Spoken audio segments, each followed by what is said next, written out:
The Turkish invasion हम पढ़ेंगे इस चैप्टर में। इस चैप्टर की कहानी सिर्फ इतनी सी है कि इसमें दो लोगों ने इंडिया पे अटैक किया, फेमस लोगों ने। वो दो लोग कौन थे? महमूद आफ गजनी था और मोहम्मद गौरी था।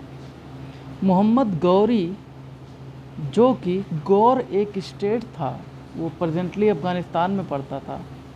After the death of the Mahmud, उसने खुद को अपने आप को इंडिपेंडेंट डिक्लेयर कर दिया और बोला मैं ही किंग हूँ। उसने अटैक किया, जिससे कि first battle of Tarain and second battle of Tarain हुआ पृथ्वीराज चौहान से। और जो पहला अटैक था दैट इज़ किस महमूद ऑफ गजनी का था। पहला attack, second attack Mohammad Ghori का था।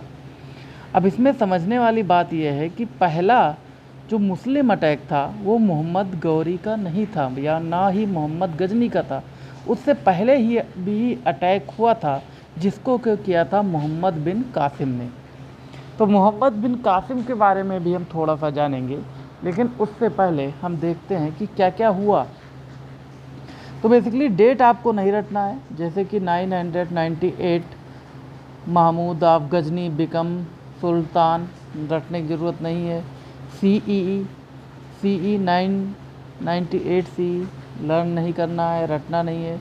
Mahmood looted Somnath temple 1026 CE। Mahmud died 1030।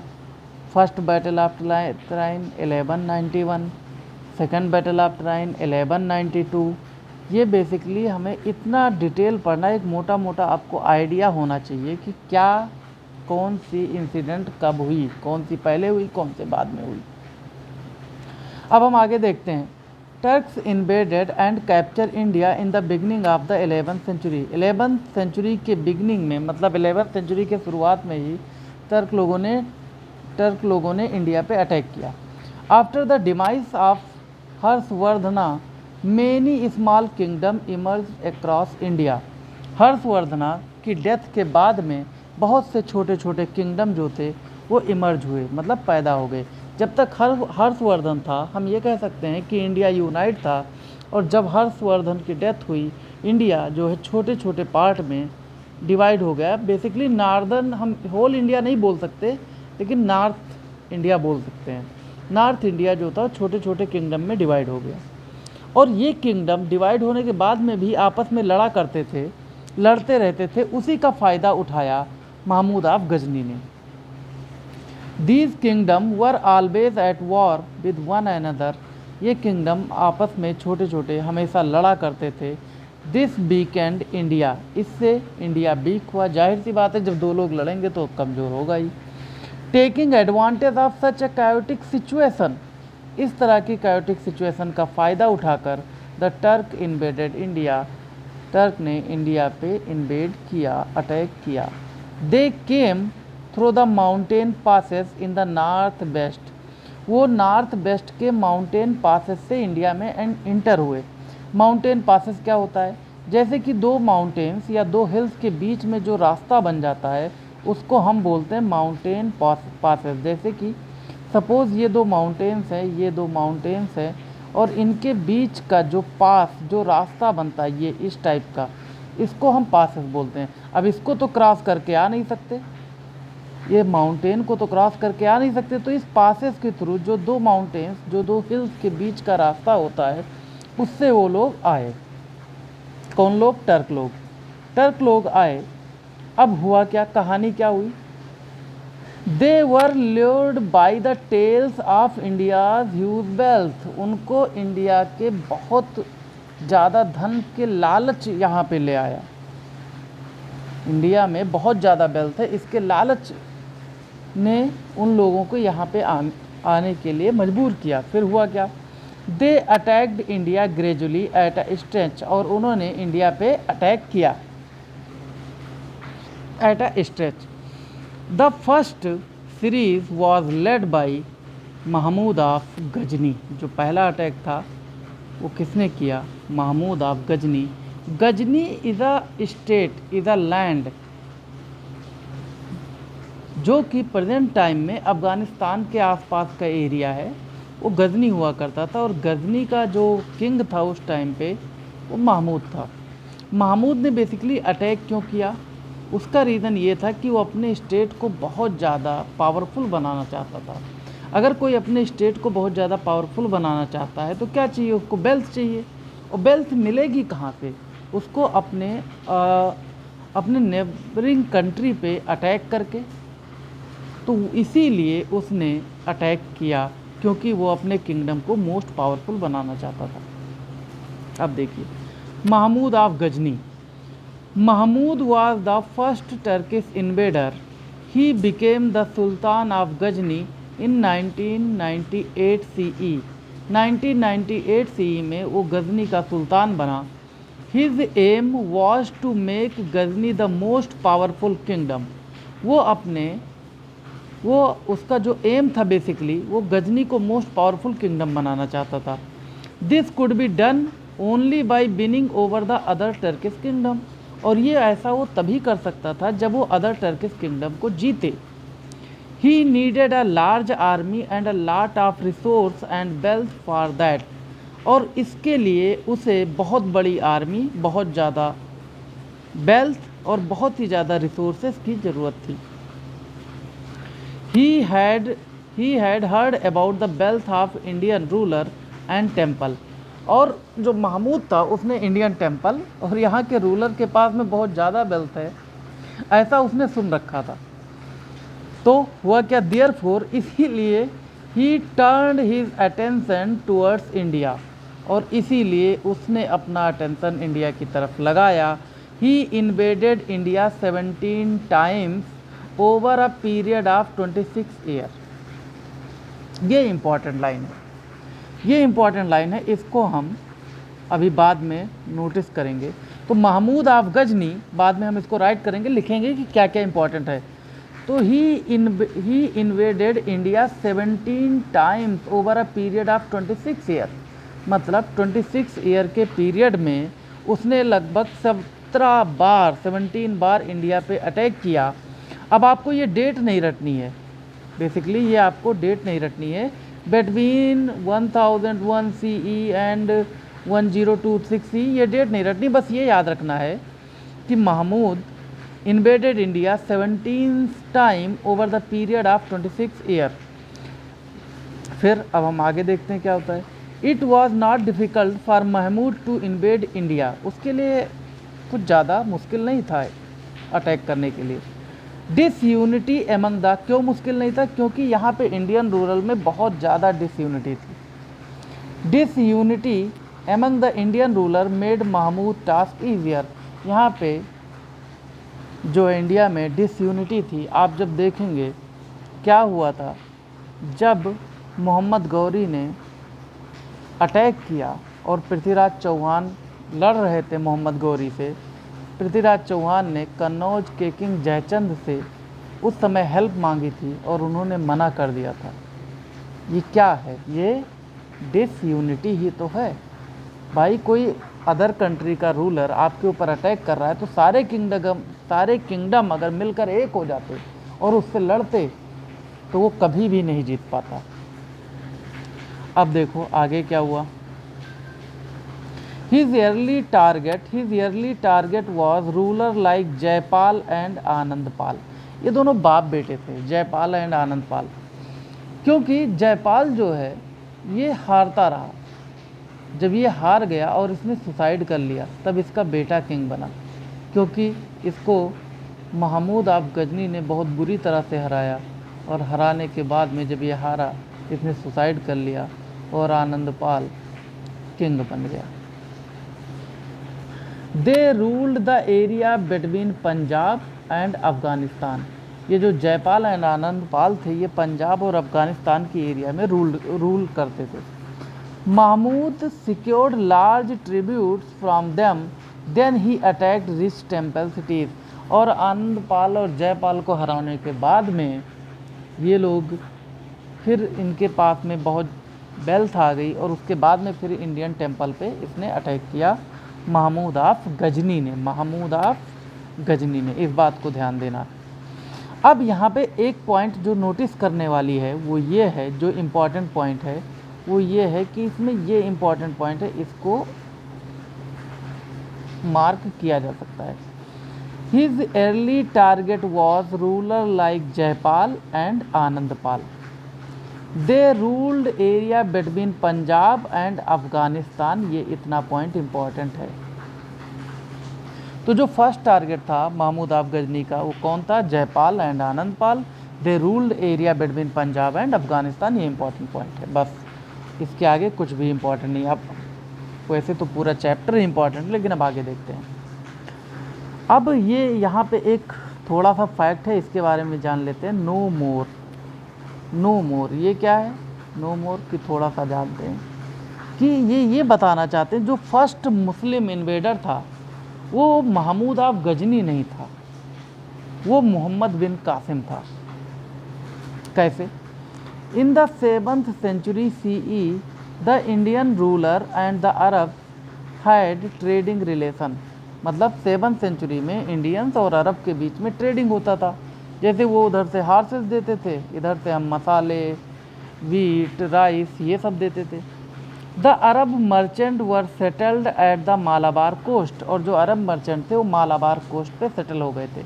Malabar coast आप अप्रॉक्सीमेटली ये समझ सकते हैं कि केरला के पार्ट में ये मालाबार कोस्ट, मैप इंडिया का नहीं है, चलो मालाबार कोस्ट ये समझ सकते हैं, केरला वाला पार्ट, ये वाला पार्ट, इसको हम मालाबार कोस्ट कह सकते हैं। ये मालाबार कोस्ट, यहीं पे कुछ अरब लोग जो है वो सेटल्ड हो गए थे। अरब लोग यहाँ पे सेटल हो गए थे। क्यों? क्योंकि ये लोग बिजनेस करते थे इंडियंस के साथ में। ठीक है। अब they supplied Arabian horses to these rulers. वो हॉर्सेस देते थे। They were allowed to follow their faith and build mosque. उनको अलाउ किया गया कि आप अपना जो है फेथ, अपना रिलीजन फॉलो करिए और मास्क बनाइए। उन्होंने मास्क बनाया। Muhammad bin Qasim conquered Sindh 712 CE and Multan 713 CE। Muhammad bin Qasim, ये पॉइंट आपको याद रखना चाहिए कि Muhammad bin Qasim was the first Muslim ruler who attacked और invaded India. Muhammad bin Qasim conquered Sindh and Multan. He was a commander of Umayyad caliph. Umayyad caliph ये समझ सकते हो आप, एक तरह का ग्रुप हुआ करता था, तो वो उस ग्रुप का कमांडर था, उम्मयद कैलिफ का। The Arab invasion resulted in the cultural exchange between Arabia and India. और जब अरब ने सिंध और मुल्तान पे इन्वेड किया, अपने अंडर में ले लिया, वहाँ पे रूल करने लगे, तो एक कल्चरल एक्सचेंज हुआ। जैसे कुछ चीज़ें उनकी हमने ले ली और कुछ चीज़ें उन्होंने हमारी ले ली। चीज़ें का मतलब आर्ट एंड कल्चर, लैंग्वेज। आप ये समझिए कि उर्दू जो लैंग्वेज है वो हिंदी और अरबी का मिक्सचर है। ये किसी भी कंट्री से ओरिजिनेट नहीं है, जबकि ये अरबी और हिंदी का मिक्सचर उर्दू एक पार्ट है। तो ये थोड़ा सा एक्सचेंज हुआ। The Arab invasion resulted in the cultural exchange between Arabia and India. Gradually the Arab blended with the local people. They adopted the Indian lifestyle. उन्होंने इंडियन लाइफ स्टाइल को adopt कर लिया। The Turk came to India after the Arab. हाँ, अरब के बाद में Turk आए थे, इस बात को ध्यान रखिएगा। The Turk were the subordinate of the caliph. They were centred around Ghazni and Ghor. The Turk were subordinate of caliph. Caliph का मतलब क्या होता है? एक हिंदी में हम लोग बोलते हैं खलीफा।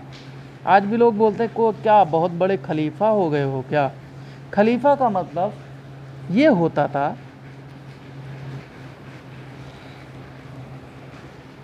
तो वो सबॉर्डिनेट ऑफ द कैलिफ। तो कैलिफ का मीन क्या होता है? कैलिफ को हिंदी में खलीफा कहते हैं। कैलिफ को हम लोग ऐसे समझ सकते हैं जो पूरे मुस्लिम वर्ल्ड का लीडर, या फिर दूसरे वर्ड में हम कह सकते हैं जो पैगंबर के सक्सेसर। कैलिफ का मीन्स होता है सक्सेसर। तो जो पैगंबर साहब के सक्सेसर थे उनको कैलिफ कहा जाता था। तो they were centred around Ghazni and Ghor. These were two cities in the present day in Afghanistan. जो गजनी एंड गोर है वो प्रेजेंट टाइम में अफगानिस्तान में पड़ता है। They became important after the collapse of caliphate. Collapse of caliph क्या है, एक्चुअली में क्या होता था, इसके बारे में कभी डिटेल में हम लोग डिस्कस करेंगे। लेकिन बेसिकली कैलिफ जो हुआ करता था वो एक पोस्ट हुआ करती थी, जो सभी पोस्ट कह दें या फिर कह दें पैगंबर साहब, जो मतलब मुस्लिम्स में जो सबसे जो बड़े कैलिफ हुए हैं पैगंबर साहब, उनके जो सक्सेसर हैं उनको कैलिफ कहा जाता था, है ना। लेकिन हुआ क्या, जब ये कैलिफ ख़त्म हो गया, कैलिफ ख़त्म कब हुआ इसका भी एक डिटेल है, जो खिलाफत मूवमेंट गांधी जी ने चलाई थी, ब्रिटिश लोगों ने ख़त्म की थी, इसके बारे में जब हम मॉडर्न हिस्ट्री पढ़ेंगे तो डिटेल में जानेंगे। अभी सिर्फ इतना जानिए, कैलिफ एक पोस्ट हुआ करती थी, एक पद हुआ करता था, जो कि सभी मुस्लिमों के हेड माने जाते थे। ये बेसिकली रिलीजियस हुआ करता था। प्रेजेंट टाइम में ब्रिटिश लोगों ने, प्रेजेंट टाइम में ये नहीं है, इसको ब्रिटिश लोगों ने ख़त्म कर दिया था, तभी गांधी जी का खिलाफत मूवमेंट स्टार्ट हुआ था, वो हम कभी बाद में डिस्कस करेंगे। फिर हम नेक्स्ट पॉइंट पे आते हैं। हम लोगों ने एक पेज ख़त्म कर लिया है, अब देखो फिर से यहाँ से शुरू करते हैं, ये तो हम नो मोर डिस्कस कर रहे थे हम लोग, अब हम आगे पढ़ते हैं। Then he attack the rich temple cities of Nagarkot, Multan and Thanesar. Multan तो प्रेजेंटली पाकिस्तान में पड़ता है, थानेसर महाराष्ट्र में पड़ता है इस समय। तो इसने नागरकोट, मुल्तान एंड थानेसर पे अटैक किया। He plundered huge amount of gold, silver and precious stone. Plundered का मतलब होता है जो एक जगह से लूटा हुआ सामान लूट करके ले जाए, उसको इस सिचुएशन को हम लोग प्लंडर्ड कहते हैं। तो he plundered huge amount of gold, silver and precious stones, यहाँ से लेकर गया। He return home with the rich war booty. Rich war बूटी का मतलब क्या होता है, सबसे ज़्यादा वेल्थ। बूटी का मतलब ये समझ लो, ये स्लैंग वर्ड है, और बूटी का मतलब होता है कुछ पैसे, जेवर, गहने, है ना, स्टोन्स, मनी, बहुत कुछ वो अपने साथ लेकर गया। ये देखिए, ये इंडिया का मैप है, ये दिल्ली है, ये अफ़गानिस्तान है, ये गजनी है, ये पोजीशन जो है ये काबुल है, ये गजनी है, ये मुल्तान है। तो उसने अटैक किया, ये देखो ये इधर अटैक किया, ये यहाँ पे सोमनाथ टेम्पल था, इसको उसने लूटा। थानेसर महाराष्ट्र, थानेसर कन्नौज, थानेसर महाराष्ट्र, कन्नौज में उसने लूटा। थानेसर और मथुरा में उसने लूटा। समझ रहे बात को? ओके, तो एक बार इसमें क्या हुआ फिर आगे देखते हैं। ठीक है, एक बात देखिए, ऊपर मैंने कहीं पे बोल दिया था कि थानेसर महाराष्ट्र में पड़ता है, नहीं, थानेसर महाराष्ट्र में नहीं पड़ता है, थानेसर प्रेजेंट टाइम में हरियाणा में पड़ता है। एक्चुअली में ये हर्षवर्धन की कैपिटल हुआ करती थी, थानेसर प्रेजेंट टाइम में हरियाणा में है। ये देखिए इंडिया का मैप, यहाँ पे चोलास किंगडम हुआ करता था, ये चोलास किंगडम है, और ये पल्लवास। अब चोलास ने कहाँ कहाँ पे अटैक किया था, चोलास ने श्रीलंका पे भी अटैक किया था, साउथ ईस्ट एशिया पे भी अटैक किया था। तो ये चालुक्य की बात है, जो कि हमारे सिलेबस में इसको अभी नहीं पढ़ना है, चालुक्य को। अब हम आगे देखते हैं कि हाँ, रिच वार बूटी बहुत सारा पैसा लेकर गया। तो Mahmud bravest attack was against Kannauj and Mathura. जो इस लाइन को नोट डाउन करना है, इंपॉर्टेंट पॉइंट है, देखिए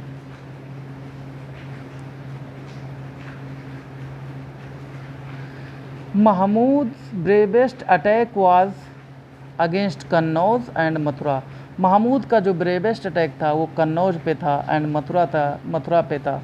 पता नहीं क्यों इसको ब्रेवेस्ट लिख रहे हैं, ये ब्रेवेस्ट कैसे हो सकता है भाई? आप किसी को सताओ, किसी दूसरे पे अटैक करो, ये ब्रेवेस्ट होगा। तुम किसी के टेम्पल्स को, किसी के प्रेयर की जगह को तोड़ो, लूटो उसको, ये ब्रेवेस्ट अटैक होगा। ही लूटेड, आगे देखिए, he looted the temple of Mathura and Kannauj. उसने कन्नौज और मथुरा के टेम्पल को बुरी तरह से लूटा। In 1026 CE he raided and looted the Somnath temple. 1026 CE में उसने सोमनाथ टेम्पल को लूटा, जो कि उस समय गुजरात का सबसे रिचेस्ट टेम्पल हुआ करता था। दिस वाज, अब आप लोग ये सोच रहे होंगे कि जब इसने सोमनाथ टेम्पल को लूटा, क्या किसी ने अपोज नहीं किया? किसी ने अपोज नहीं किया। तो किसी ने अपोज नहीं किया, क्यों नहीं किया? क्योंकि यहाँ के छोटे छोटे किंगडम आपस में ही लड़ते रहते थे, उनके पास यूनिटी नहीं थी, तो किसी के पास इतना हिम्मत नहीं था कि वो उससे लड़ते। This was his 16th red. इस बात को भी नोट डाउन किया जाना चाहिए कि ये उसकी 16th रेड थी। कौन सी रेड थी? 16th red. This was his 16th raid at Somnath temple. It was of great importance. The ruler of Gujarat fought very bravely but lost. जब सोमनाथ टेम्पल को लूटा तो अब गुजरात के जो रूलर थे वो कितना लड़ेंगे भाई? डिसयूनिटी है, आपस में कोई मिल के काम कर नहीं रहा है। तो the ruler of Gujarat fought very bravely but lost, हार गए। Mahmood ransacked the temple. Mahmud was successful because he was a well organized general. ये भी important point है। Mahmood the ruler of Gujarat fought very bravely but lost. Mahmud ransacked the temple. Ransack the temple means, रैंसैक का मतलब होता है जैसे हम कोई चीज़ ढूंढ रहे होते हैं और इधर उधर करके सारे कपड़े इधर फेंक दिए, बुक्स उधर फेंक दी, तब जाके एक पेन हमने उठाई, तो हम उस सिचुएशन को बोलते हैं रैंसैक। तो उसने इधर उधर सब तोड़ा और जो उसके ज़रूरी का था, जो उसको ज़रूरी लगा वो ले गया, जो नहीं ज़रूरी लगा उसको वहीं पे ऐसे बिखरा दिया। Mahmud ransack the temple. Mahmud was successful because, Mahmud successful क्यों था, ये क्वेश्चन इंपॉर्टेंट हो सकता है। Mahmud was successful because he was a well organise general, क्योंकि वो अच्छी तरह से ऑर्गेनाइज जनरल था। जनरल इन द सेंस आप लोग समझ रहे होंगे जनरल किसको कहते हैं। General, well organise general. General का मतलब होता है जो आर्मी होता है उसका जो हेड होता है उसको जनरल बोलते हैं। He planned in advance and took care of all needs of his soldier. उसने पहले से ही सब कुछ प्लान किया और अपने आर्मी का अच्छे से देखभाल किया। Mahmood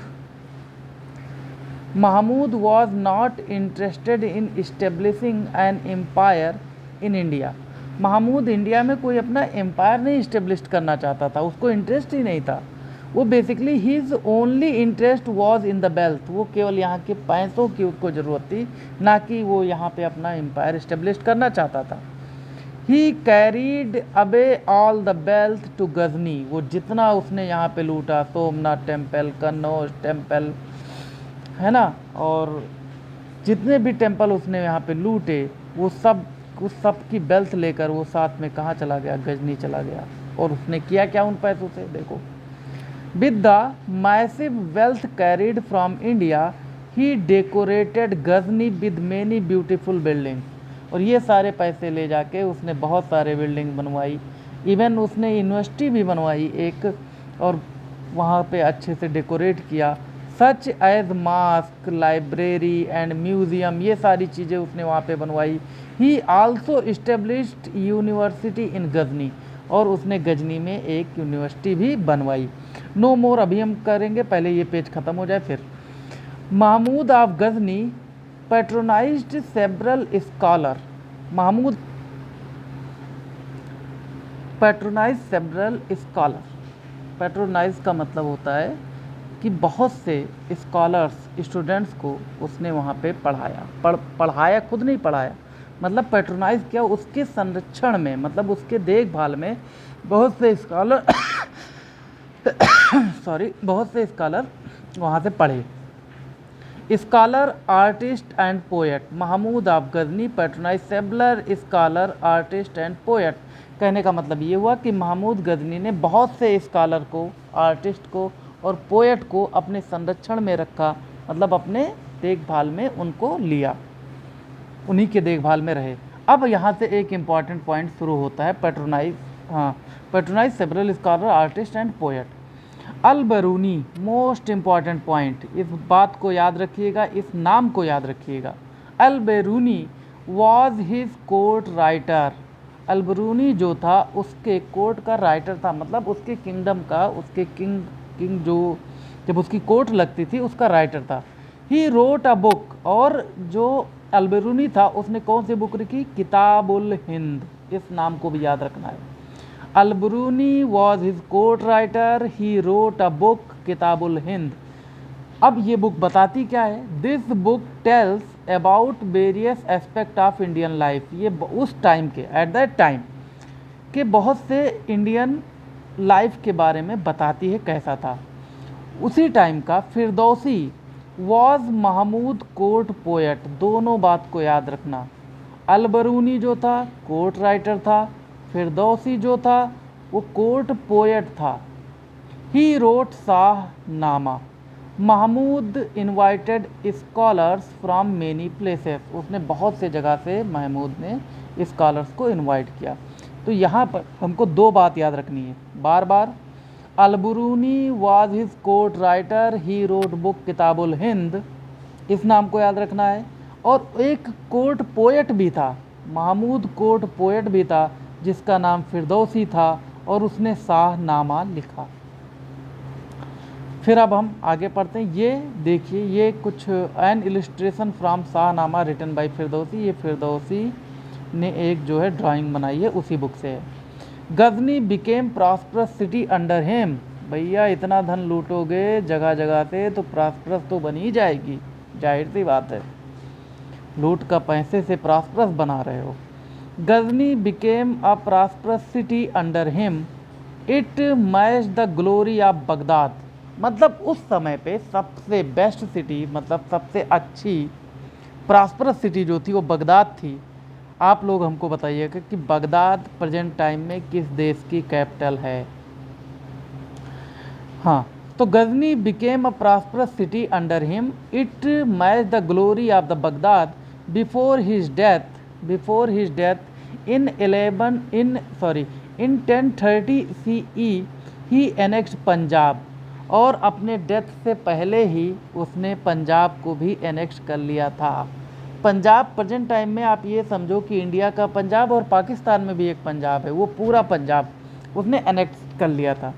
it was made the easternmost province of his empire. After his death India was not invaded for more than a century. After his death, उसकी डेथ के बाद में इंडिया पे कोई अटैक नहीं हुआ लगभग 100 ईयर तक। और ना होता तो अच्छा रहता, कहानी तो अब इसके बाद की बिगड़ेगी ना, अब देखना है क्या क्या होता है।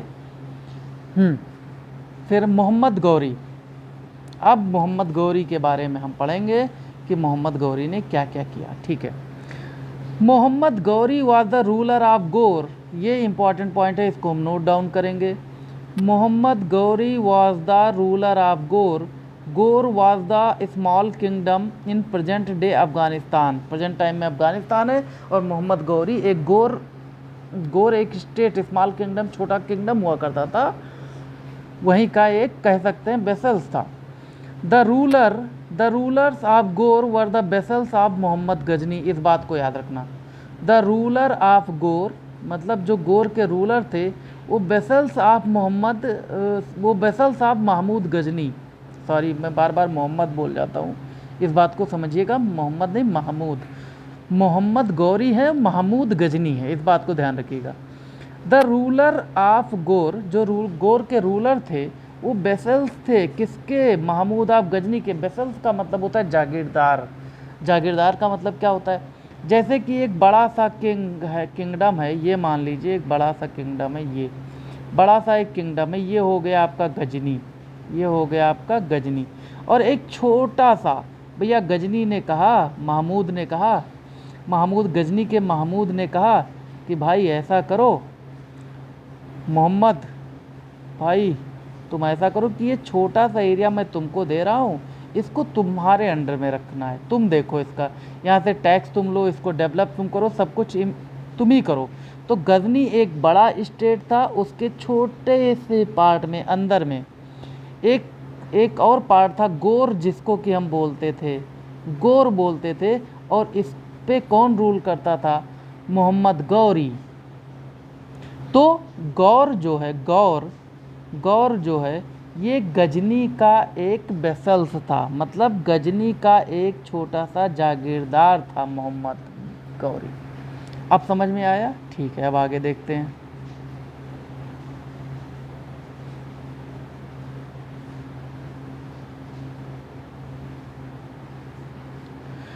अब आगे देखते हैं।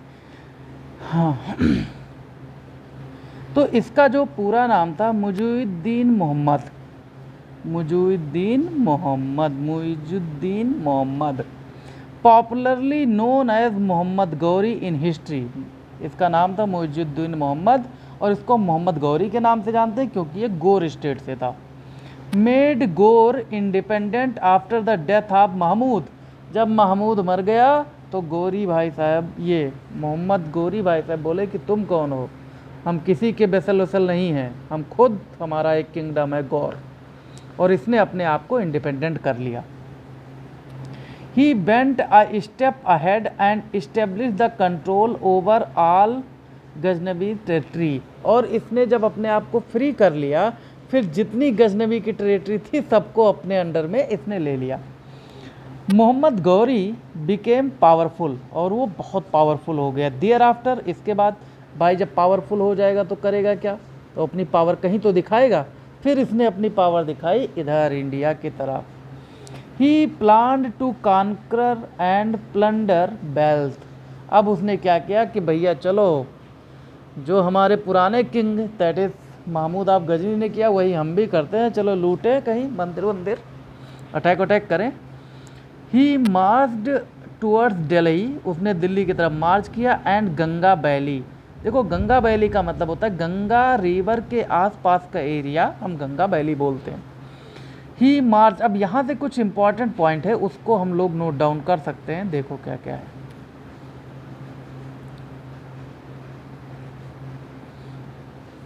Thereafter, he planned to conquer and plunder wealth. He marched, he मतलब कौन?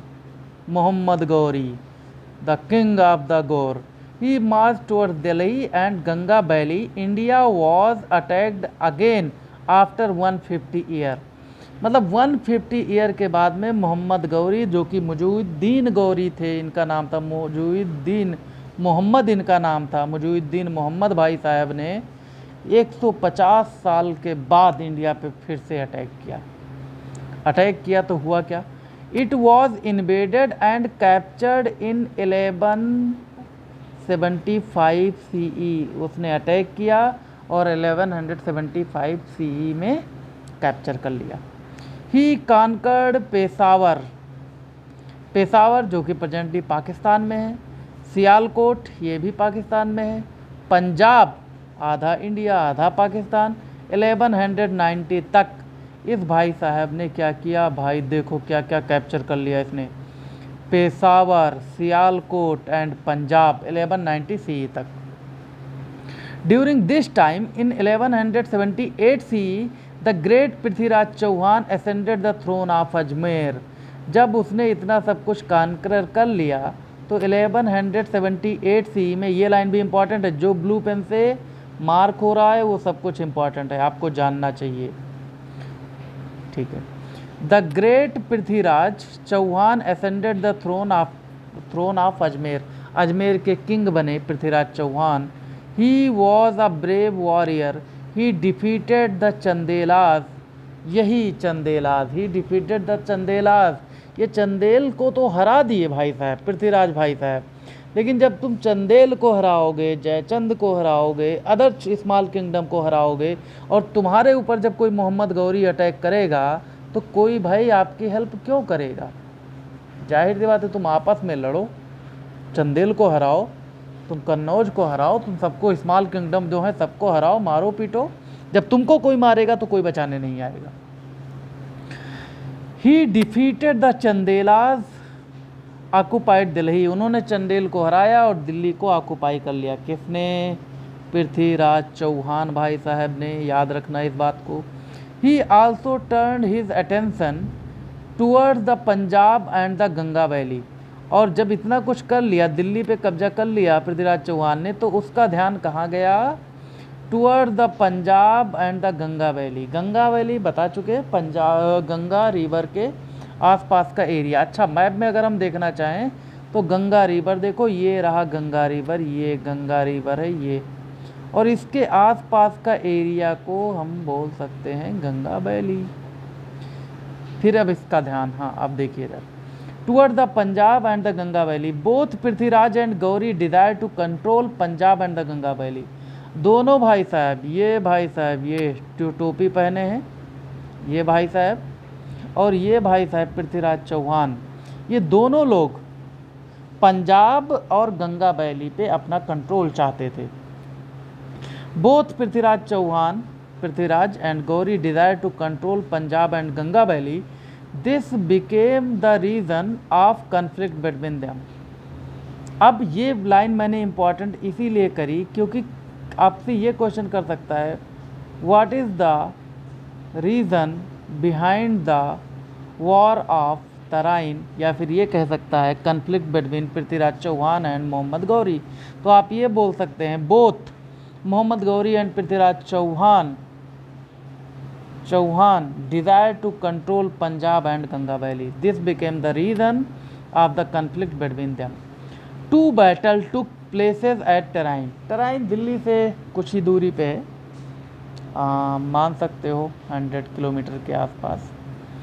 टू बैटल्स, टू अब यहाँ से इम्पोर्टेंट नहीं है, डेट नहीं रटनी है, ध्यान रखना।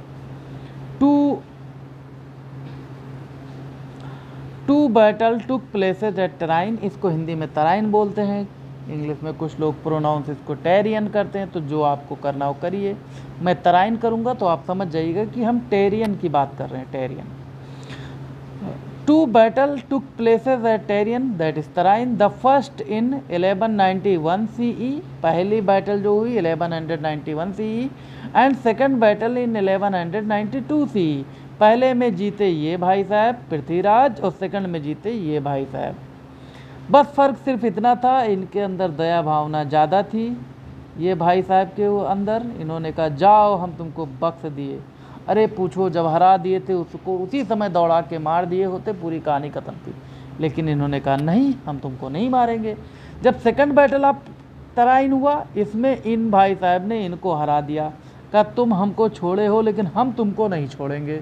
इनकी आंखें फोड़ दी, आंखें फोड़वा के शीशा पिघला के अंदर डलवा दिया, इनको बहुत दर्दनाक मौत दिया। तो इससे सीखने को क्या मिला कि किसी भी दुश्मन को छोड़िए मत। अब हम आगे बढ़ते हैं। These are popularly known as the battle of Tarain. Tarain is about 80 miles from Delhi. ये हमने first part that is 38 minute में कवर किया। अब हम इसके कुछ क्वेश्चन आंसर क्विक रिवीजन देखें। चलिए अब हम क्विक रिवीजन कर लेते हैं। Fill in the blanks. Was the first Turkish invader, जानते हो भैया, अभी डिस्कशन इतना लंबा चौड़ा डिस्कशन हुआ है। Mahmud of Ghazni,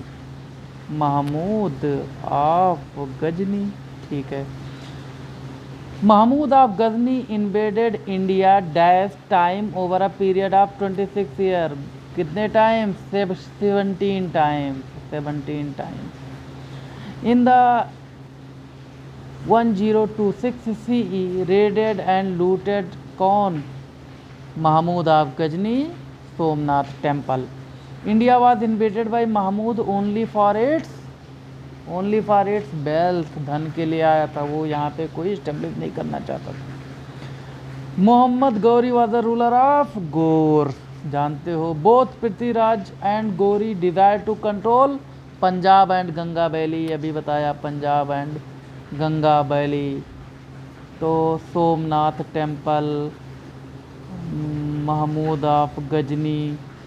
India was invaded by Mahmud only for its wealth, लगा सकते हैं आप। Muhammad Ghori was the ruler of Ghor, इसमें कौन सी नई बात है, अभी भी पढ़े पर चलो fill in the blanks true false कर लेते हैं। True false. The bravest attack of Mahmud was against Kannauj और मथुरा। सही तो है बॉस, पढ़ा है अभी। Mahmud of Ghazni patronise several scholar artist and poet. ये भी सही है भाई, क्योंकि यहाँ से धन लूट के ले गया तो उसने वहाँ पे क्या किया, लाइब्रेरी, यूनिवर्सिटी, बहुत कुछ बनवाया है, लूटा पहुँचा, मौज करो। सेवरल स्कॉलर को बुलाया, हाँ क्या दिक्कत है भाई, हम लूट के लाए, enjoy. Ghazni became a ruined city under the Mahmud. अरे नहीं भैया, प्रॉस्परस सिटी बनी थी ना।